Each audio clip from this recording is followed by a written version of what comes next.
What's up guys, my name is Chris from Vo-Gus Prospecting. If you're new to the channel, a big warm welcome, and if you're an old moldy hat like this one, welcome back. Today, an answer to a question I get all the time. When should you clean your sluice box out? A lot of people contact me stressing about seeing a large amount of black sand or ironstone in their sluice box, whether that's carpet riffle matting or one of the modern Vortex mat systems. And what people are generally concerned about is that when they see ironstone like this compacting up in their mat, that the gold is simply going to roll off the top and go out the end of their sluice box. Which is only partially correct. I'm going to try and make this very concise. There are two main principles that you need to take into account: friction and fluidity. That's a mouthful. First of all, if you have your sluice box running with optimal water flow and optimal angle, you will have your material in your sluice fluid, or it will have fluidity. This means that the dirt that's trapped in your sluice isn't compacted together. It's open and loose and moving and agitated.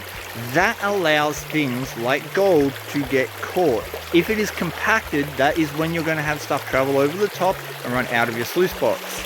And that goes for any kind of matting system. The Vortex matting systems, you must have agitation in the cells. They've got to be spinning for it to work.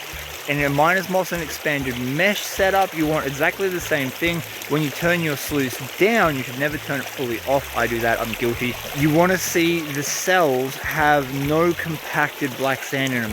You want to be able to push your finger in there and it to be mushed around. Now, friction is the tricky one. What you have to understand is that the black sand and ironstone is actually helping your gold stay in the sluice box. In large-scale industrial mining, they use things called friction beds. This is usually cassiterite or tin beds that have water jets pump up and through them so they pulsate. This creates that fluidity in the soil, but the friction from the tin, because tin's like 11 on the density scale, anything lighter than the tin can't physically penetrate through it because of the friction. And so things like gold, which are much denser, will sink through, and everything lighter stays on top and floats out of their system.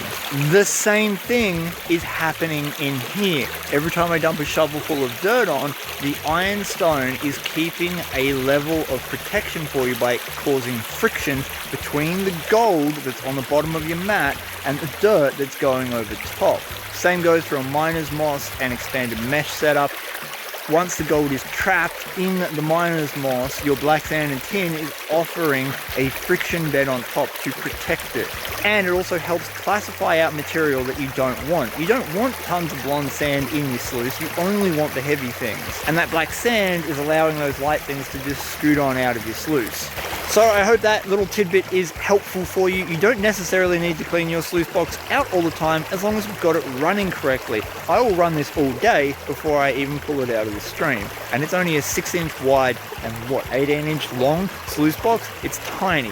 Thank you so much for tuning in. Until the next adventure, we'll see you later. Oh my god, that is a handful of freaking pickers. Why has nobody worked this spot before?